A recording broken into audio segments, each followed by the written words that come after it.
வாங்குறதுக்காக ஒவ்வொரு வீடா சந்திச்சு யாரை கூட்டிட்டு போய் எங்க கேள்வி எழுப்பணுமோ அத்தனை கொஸ்டின் ரைஸ் பண்ணி கடைசியில ஃபைட் பண்ணி சக்சஸ் அடிச்சார். போப்புங்கிற பேர் இன்னைக்கு வச்சிருக்காரு பாருங்க, அதுதான் அவருடைய சக்சஸ். இந்த ஒரு கிராமத்துல இருந்த நாட்கள் குறைவு. அவருடைய ஆலயத்துல அவர் சொல்லக்கூடிய வார்த்தைகள் சாட்டையான வார்த்தைகள்.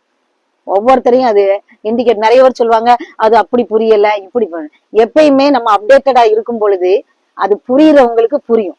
அன்றைக்கு பாரதி சொன்னார் பாருங்க, புதுமையை யாராவது ஏத்துக்கிட்டோமா, பெண்கள் வெளியே வரக்கூடாது அப்படின்னு சொல்லி அடைச்சு போட்ட காலத்துல பாரதி புதுமையான கருத்தை எவ்வளவு இன்ட்ரோடியூஸ் பண்ணாரு. எத்தனை பேர் ஏத்துக்கிட்டாங்க? ஏத்துக்கல.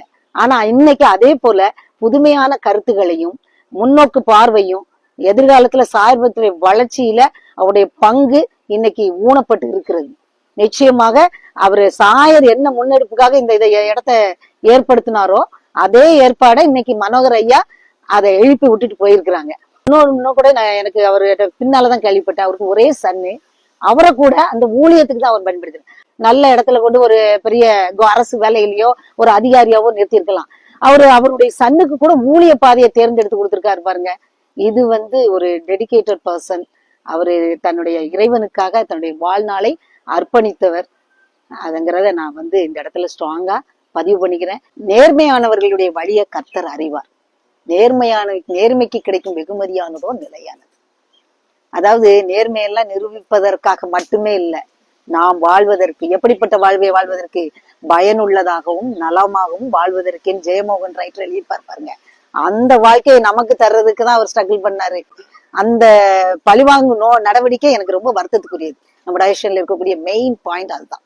அந்த இது எனக்கு எடுபடணும். அப்படிப்பட்ட அரசியல் கட்சியில் அல்லாத ஒரு தனி மனிதன் நிச்சயமா வரணும்னு நான் எதிர்பார்க்கிறேன். எங்க ஊருக்கு எத்தனை நன்மை கிடைச்சிச்சோ அதே மாதிரி இன்னும் அநேக கிராமங்களுக்கு அவரு தலைவரா வந்தாரா, ஒரு ஆயராக இந்த சமூகத்தை வழி நடத்தினார்னா எதிர்காலத்தில் நிச்சயமாக ஒரு நல்ல நிலை எட்டும். நமக்கு என்ன மாற்றம் வேணுமோ அதை தரக்கூடிய பேராயர், நம்மளை வழிநடத்தக்கூடிய பேராயர், லஞ்ச ஊழலற்ற சமூகத்தை முன்னேற்றக்கூடிய ஒரு ஆயரை நம்ம தேர்ந்தெடுக்கணும்னு மக்களை நான் அன்போட கேட்டுக்கொள்கிறேன். நேயர்களே, மேரி டீச்சர் ரொம்ப அழகா சொன்னாங்க. ஒரு ஆயர் என்பவர் ஆன்மீகம் என்பதை தாண்டியும் இந்த சமூகத்தின் மீன் அக்கறை கொண்டு இந்த சாயர்புரம் மண்ணுக்கு செய்த சேவைகளை ரொம்ப அழகா சொன்னாங்க. அதாவது உள்ளத்து நினைவுதான் வாய் பேசுன்னு சொல்லி பைபிள் சொல்லுது இல்லையா? அதனால பாத்தீங்கன்னா தான் உணர்ந்த கருத்துக்களை தான் வாழ்ந்த இந்த சாயர்புரத்தில் ஐயா செய்த பெருமைகளை அருமையாக நமது மீடியாவுக்கு சொல்லியிருக்காங்க.